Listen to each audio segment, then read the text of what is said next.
Baba, katika jina la Yesu Kristo, Roho Mtakatifu, Mungu wetu mwaminifu, asante Roho Mtakatifu kwa sababu Bwana ni muda mwingine mzuri ambao Mungu umekupendeza ili watoto wako Bwana tuweze kujifunza maneno yako ya uzima, kwa sababu umesema siku za mwisho kutakuwa na njaa, si njaa ya kukosa chakula au maji, ila tu njaa ya kukosa kuyasikia maneno ya Mungu. Baba, katika jina la Yesu, karibu sasa ili Bwana ukapate kushibisha watoto wako. Ndivyo nakwenda kinyume na mipango mibovu ya kishetani, ikiwa ni falme, mamlaka, majeshi ya pepo baya katika ulimwengu wa roho. Hawana nguvu katikati yetu. Asante Bwana wetu Yesu Kristo, Mungu wetu mwenye nguvu. Baba, nimeomba na kushukuru kwa uweza wako mwaminifu. Asante Mungu wangu, sema sasa tuko tayari kusikia kwa utukufu wa jina lako, ni katika jina la Yesu Kristo. Amen. Bwana Yesu asifiwe sana. Kuna ujumbe wa muhimu sana ambao Roho Mtakatifu amenifunulia ili tuweze kujifunza. Naomba uwe makini sana, wewe ambaye unayesikia huu ujumbe. Usije ukapata bahati mbaya na ukasema kwamba sikuambiwa au sikusikia. Kwa hiyo jiandae na Mungu wa mbinguni akubariki. Na moja kwa moja bila kupoteza muda, somo letu la leo ambalo tunakwenda kujifunza lina kichwa cha somo kinachosema aliniacha na kuupenda ulimwengu. Naomba wewe ikiwa unaandika uwe makini. Aliniacha na kuupenda ulimwengu. Haya ni maneno ambayo aliyozungumza Mtume Paulo baada ya kuwa yeye amefanya kazi pamoja na watu ambao aliokuwa anashirikiana nao, lakini baadaye kuna wengine walianza kugeuka, hatimaye wakamwacha Mungu kabisa. Sasa huko tutaenda kadiri ambavyo tutakuwa tunaendelea na somo hili. Naomba mtu wa Mungu nikueleze kabla ya kusoma andiko hilo. Katika ulimwengu huu ambao tunaoishi, baada ya kuwa mtu anapokuwa ameokolewa akatubu dhambi zake na kumaanisha kuziacha, wengi waga hawajui kwamba katika kuitwa kwenye wokovu tunaitwa ni wengi sana, lakini katika kuteuliwa wanateuliwa wachache.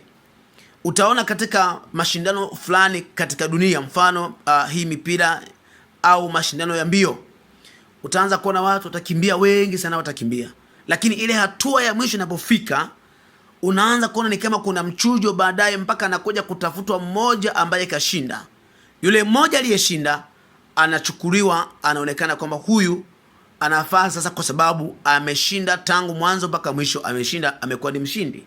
Ndio maana sasa Yesu Kristo akasema katika Mathayo ile sura ya 22 na ule mstari wa 14. Mathayo, sasa fungua Biblia yako, angalia Mathayo ile sura ya 22 na ule mstari wa 14.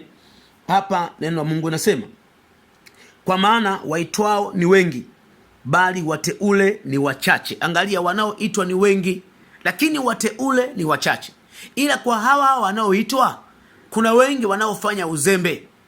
Unaweza ukawa ni miongoni mwa walioitwa, sawa, lakini ukafanya uzembe katika maeneo husika. Utakapofanya uzembe kwenye yale maeneo husika, ndipo shetani huamua kuanza kukuijia. Anasema, huyu zamani alikuwa anafanya uzinzi sana, huyu zamani alikuwa ni mlevi wa kutupa, huyu zamani alikuwa ni mvaa mawigi anachubua ngozi, huyu zamani alikuwa ni mwanamke sawa lakini anavaa suruali. Hivi vitu kashaviacha, sasa atafanya nani hiyo kazi? Huyu alikuwa ni mtendakazi bora ambaye anayetutumikia, sasa anafanyaje haya mambo ya Mungu wake? Ndipo shetani huanza kufanya mpango wa kuandaa mikakati ya kuweza kumrudisha yule mtu ili amuingize. Sasa kinachofanya yule mtu arudishwe nyuma na kuyafanya yale, huanza kutembelewa na shetani katika maeneo asiyoyafahamu. Inaweza kuwa ni eneo la kuomba, akawa sio muombaji tena. Inaweza kuwa ni mtu ambaye alikuwa anapenda kusikia sana maneno ya Mungu, akawa hapendi tena. Alikuwa ni mtu ambaye anapenda kwenda kanisani, anajikuta hapendi tena kwenda kanisani. Hapo anaanza kutafutwa ili aweze kurejea nyuma. Ndio maana Mungu akawa anasema wajinga wanarudi nyuma, na kurudi nyuma kwa wajinga kuna waua. Kwa hiyo ukianza kuona mtu kuna mambo ameanza kumisi, hiyo ni dalili mojawapo ya kumuonyesha kwamba anguko lake lipo karibu, na sio muda Mungu atamfuta kwenye kitabu cha uzima alichokiandika. Mithali ile sura ya kwanza na ule mstari wa 32. Mithali ile sura sasa ya kwanza na ule mstari wa 32. Hapa neno la Mungu linasema, Mithali 1:32. Nitasoma tusikie vizuri. Maana kurudi nyuma kwao wajinga kutawaua, na kufanikiwa kwao wapumbavu kutawaangamiza. Angalia kwanza, anasema kurudi nyuma kwao wajinga kutawaua. Kuna wengi walianza vizuri, ila leo wamesharudi nyuma. Unakuta mtu alikuwa ni mwombaji, alafu anakuambia nilipookoka miaka 4 iliyopita nilikuwa mwombaji kweli. Sasa hivi umekuaje? Umepoa, umekuwa vuguvugu. Mungu anasema ni heri we baridi au we moto kuliko we vuguvugu. Kama ni vuguvugu, Mungu anakutapika. Mungu hatakagi watu vuguvugu. Ni bora uchague moja, kwamba unaamua kuwa moto au unaamua kuwa baridi, au unaamua tu kusema mimi ngoja tu basi niwe tu muovu tu. Bora uchague kimoja, ili siku ukienda kuhukumiwa na Mungu uende katika maeneo husika ukiwa unajua kabisa Mungu anakulipa sawa sawa na matendo yako. Sasa katika Biblia, Paulo mtume alikuwa na watendakazi ambao wale watendakazi alifanya nao kazi ya Mungu sana. Mnakumbuka vizuri, katika mitume wote waliopita hakuna mtume aliyefanya kazi kupita Paulo. Paulo alifanya kazi kupita mitume wote. Sasa huyu Paulo alikuwa na watendakazi ambao anaoambatana nao kufanya kazi ya Mungu, akiwemo Dema. Huyu Dema leo ndiye ambaye tunaenda kujifunza habari zake, halafu nawe ujipime kwenye mzani huo. Je, ujiangalie, je wewe haujawa kama Dema? Katika ile Filemoni sura ya kwanza, Filemoni 1 na ule mstari wa 24, uangalie hapa kitu fulani cha msingi sana ambacho Roho Mtakatifu atakwenda kusema na wewe. Kitabu kile cha Filemon ile sura ya kwanza kabisa, hapo na ule mstari wa, tunasoma ule mstari wa 24. Na Marko na Aristarko na Dema na Luka watendao kazi pamoja nami. Utaona hapo kuna Marko, kuna Aristarko, kuna Dema na Luka. Hawa walikuwa ni watendakazi ambao wanaofanya kazi pamoja na Paulo. Sasa miongoni mwa hawa tunaona kwamba maisha yao, kati yao mmoja wao ambaye anayeitwa Dema. Huyu Dema, yeye mambo ya Mungu yalimshinda. Yalipomshinda mambo ya Mungu Dema, ndipo akaanza kuwa muovu kabisa. Unajua, nikupe siri, mtu wa Mungu, unapokuta watu kanisani wanasali, huwezi kujua mwingine ana mawazo gani. Huenda mwingine anawaza anataka pombe, anataka wanzuki, au ukienda kule Arusha kule Moshi wengi wanapeleka mbege, zile pombe zile. Mwingine anaanza kukumbuka mbege aliyotaka kule Moshi kule, anaanza kuwaza zamani kwenda kunyoga mbege, alafu sasa hivi mnaniambia mambo ya kuombaomba, mambo ya kwenda siku mabudu Mungu. Anakumbuka mbege kule. Mwingine anakumbuka gongo. Mwingine alikuwa na chanamke huko anafanya washati zamani huko wakati hajaokoka, anaanza kukumbuka kile chanamke. Unajua, nikueleze, mtu aliyeokolewa anapokumbuka maisha mabaya aliyokuwa anaishi zamani, hataweza kuyafurahia, atachukia, kwa sababu yale ni maisha ambayo yaliyokuwa yamemfanya awe mbali na Mungu. Atapenda maisha alionayo sasa, kwa sababu maisha ya sasa ndio yanamfanya aweze kuungamanikana na Mungu. Lakini Dema, mpaka anakuja kurudi nyuma, kuna vitu alikuwa anavikumbuka. Hebu tuangalie vizuri katika ile Timotheo wa pili ile sura ya 4, tutaanzia ule mstari wa 10. Timotheo wa pili ile sura ya 4 na ule mstari ule wa, au hebu kwa faida ya wengine, hebu tuanzie ule mstari wa 9. Anasema, jitahidi kuja kwangu upesi, maana Dema aliniacha akiupenda ulimwengu huu wa sasa. Angalia, akasafiri kwenda Thesalonike, Kreske amekwenda Galatia, Tito amekwenda Dalmatia. Utaona hapa Dema, Paulo anasema huyu Dema alimwacha Paulo akiupenda ulimwengu wa sasa. Huyu alikuwa ni mtendakazi ambaye ametembea na mtume, akawa anaona Paulo anayofanya miujiza, wagonjwa wanapona, watu wanahubiriwa, watu wanaokolewa. Alikuwa ni mtendakazi. Ni kama hivi leo wewe ulivyo mtendakazi leo. Halafu Mungu, umeona jinsi Mungu anayofanya kazi. Watu wanapona magonjwa, pepo zimetoka kwenye miili ya watu, watu wamepokea miujiza mikubwa sana. Halafu leo unaamua kuacha kufuatana na mchungaji ambaye Mungu amekuweka ufuatane naye. Unaamua kuacha kufuatana na watendakazi ambao Mungu amewaita pamoja, unaanza kurudi kunywa pombe, unaanza kurudi kuvaa mawigi kisirisiri. Mwingine anasema mchungaji hapa anioni, yuko mitaani huko. Kuna siku moja nimepita Kariakoo, mtu mmoja hakuniona tena, ni mshirika ambaye tunaweza naye kanisani, hakuniona kabisa. Kajiacha Kariakoo, nilipomwangalia kazuka manywele, lakini akija kanisani anavaa kilemba kitambaa. Akiwa kanisani mtaani ni mtakatifu kabisa, lakini akiwa kule mtaani.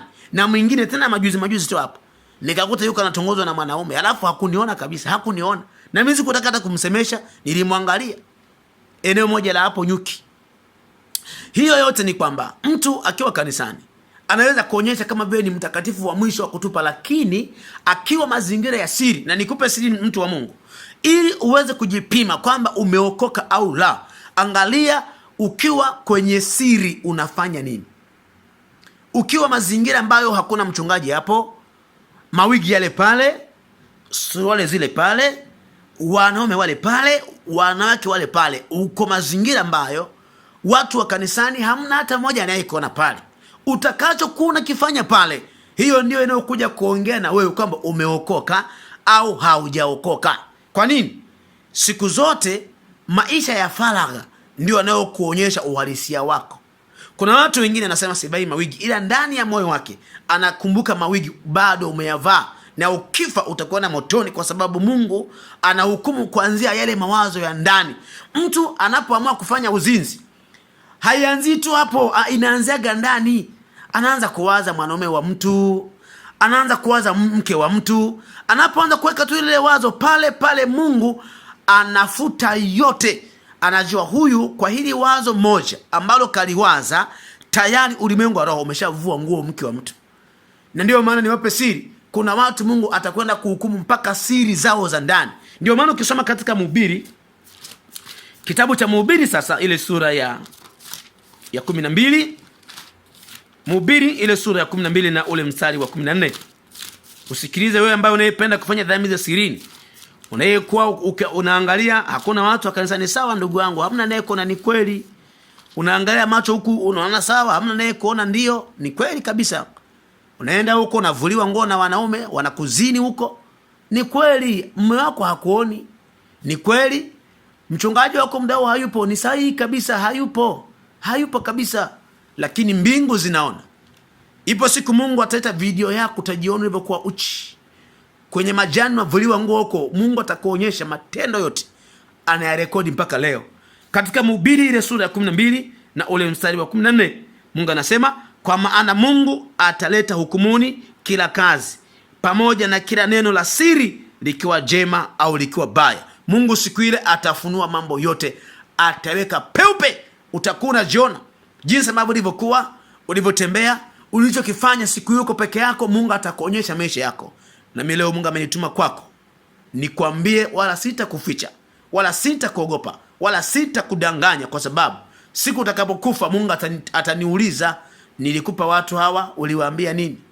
Nilikupa watu hawa, sema nao haya, wewe ukajidanganya ukafikiri eti sijui namna gani. Mimi nimesema nitakuwa nimenawa mikono kwako. Sasa huyu Dema alipenda ulimwengu kama unavyopenda wewe ulimwengu. Huyu Dema akaamua kwenda huko, maana yake huyu Dema alikuwa ni mzinzi, ni mchafu.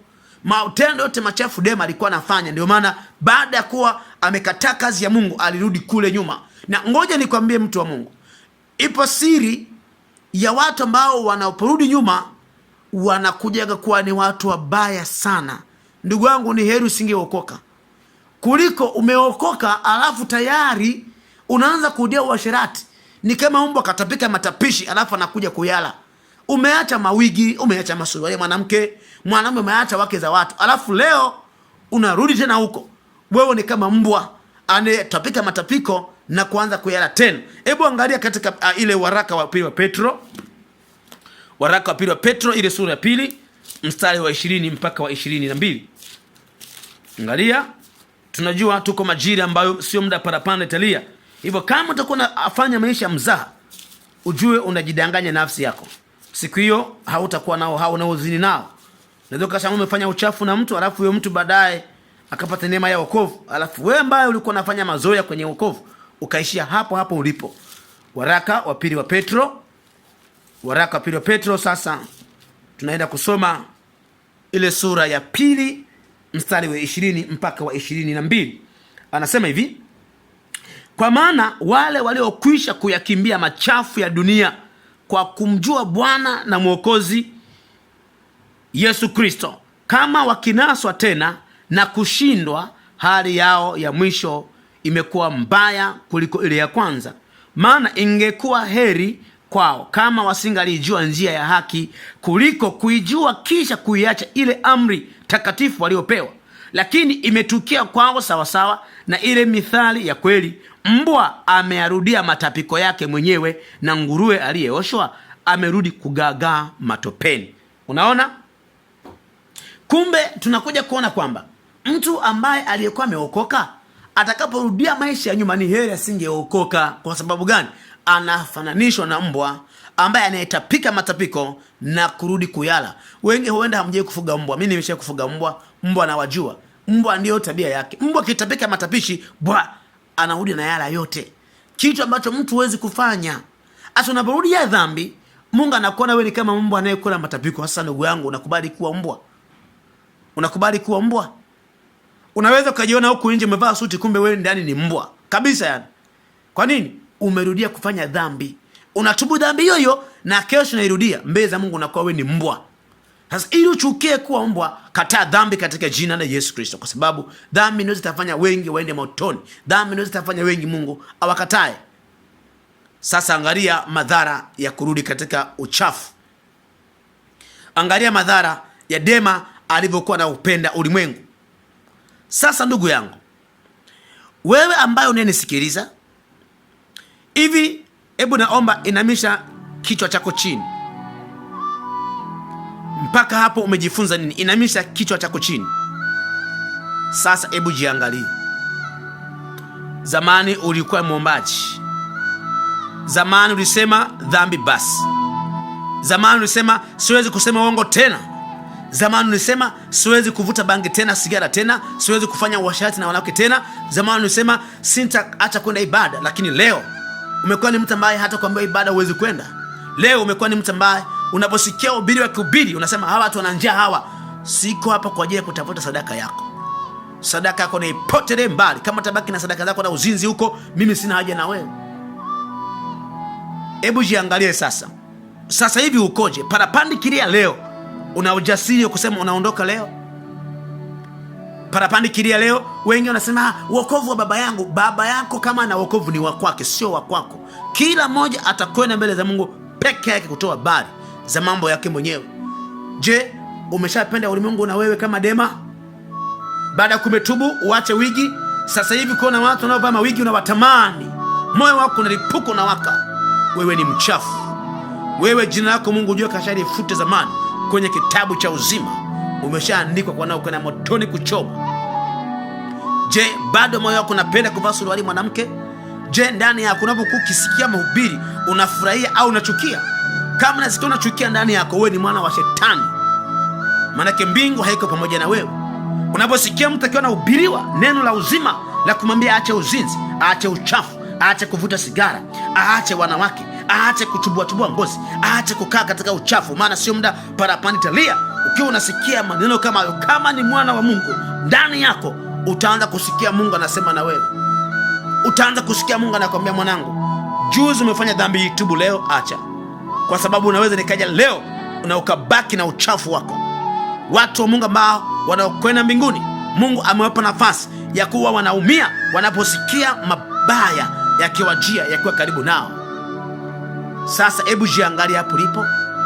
Tangu asubuhi mpaka sasa umefanya nini? Umejaa tamaa mbaya ndani ya moyo wako. Parapandi kilia na kuhakikishia hautaweza kunyakuliwa. Lakini leo Mungu amekupenda, mtu wa Mungu. Leo Mungu amesema na wewe hapa jioni ya leo. Leo Mungu anasema na wewe, hebu kubali kutubu. Hivi uko tayari kwenda motoni kwa sababu ya uongo tu? Uko tayari kwenda motoni kwa sababu ya uasherati ambao hauna faida?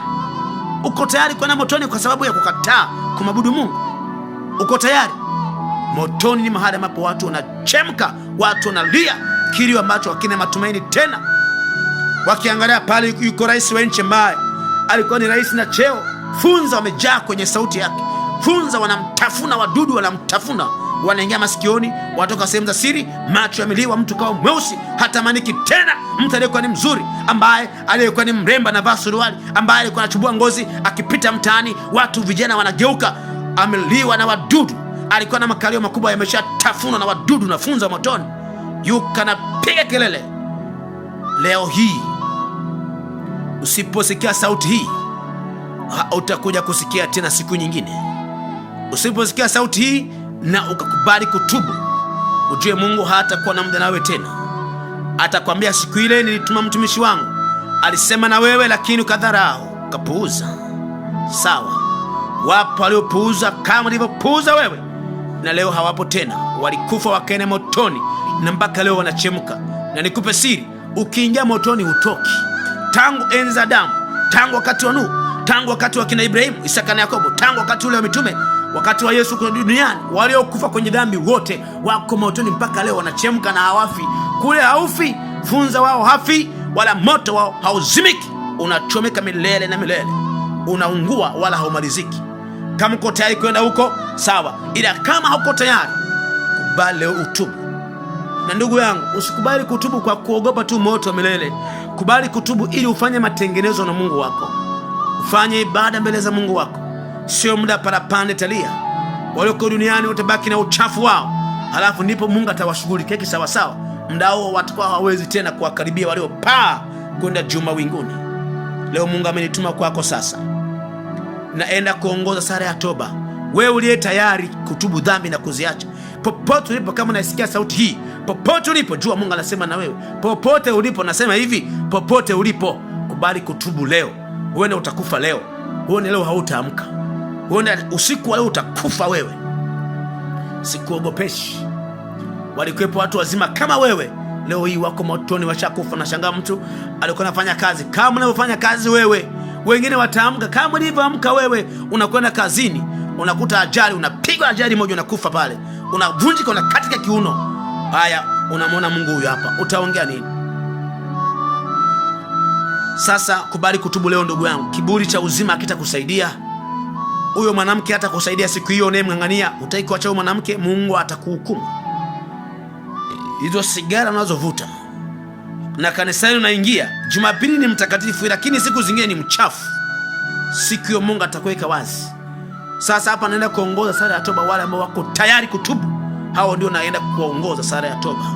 Kama uko tayari, sikulazimishi. Mungu halazimishi mtu, ila mtu anachagua yeye mwenyewe. Kama uko tayari, naomba tuombe pamoja. Fatisha haya maneno, hata kuona aibu eti nikitubu huyu atanionaje. Siku ya kwenda motoni utakuwa peke yako. Nasema utakuwa peke yako. Hebu fatisha haya maneno na ukwenda kuongea hapa. Mimi Mungu anakusamehe. Sema, Bwana Yesu, asante kwa neno lako, nimelisikia. Kweli mimi ni mwenye dhambi. Bwana Yesu, natubu dhambi zangu zote, nikimaanisha kuziacha kabisa. Bwana Yesu, futa jina langu katika vitabu vya hukumu na mauti, andika jina langu katika kitabu cha uzima wa milele. Bwana Yesu, namkataa shetani na dhambi zake zote na mipango yake yote. Bwana Yesu, nisamehe. Naomba nisamehe. Bwana Yesu, unipe uwezo wa kushinda dhambi nikiwa hapa duniani na kupokea Bwana Yesu uwe Bwana na Mwokozi wa maisha yangu. Asante Bwana Yesu kwa kuwa umenisamehe na umeniokoa katika jina la Yesu. Amen. Wewe uliyetubu, nyamaza kimya. Hapo amini, baada ya kutubu Mungu amekusamehe dhambi zote kabisa. Cha msingi usirudi kwenye uovu tena. Wacha nitaomba kwa ajili yako. Baba, katika jina la Yesu Kristo, Mungu wetu mwaminifu, angalia Bwana, wanawake na wanaume hawa wamekuja mbele zako, wametubu dhambi kwa kumaanisha kuziacha. Umesema kwamba yeyote ajaye kwako hautamtupa nje kamwe. Najua walionewa na shetani akawavika maisha ya uchafu mabaya. Baba, katika jina la Yesu na kusihi Roho Mtakatifu Bwana, wasaidie watu wako hawa, wape neema sasa ya kushinda uchafu huu, wape neema ya kutoka katika uovu huu. Roho Mtakatifu, na kusihi kwa jina la Yesu, yote ambaye aliyenaswa, aliyekamatwa katika magereza ya uasherati, magereza ya kuvuta sigara, bange, matusi, uchafu wa shati, uzinzi, katika jina la Yesu nakemea hayo maovu yawe mbali na wewe. Mwanamke, mwanaume, pokea neema ya kuacha uchafu, pokea neema ya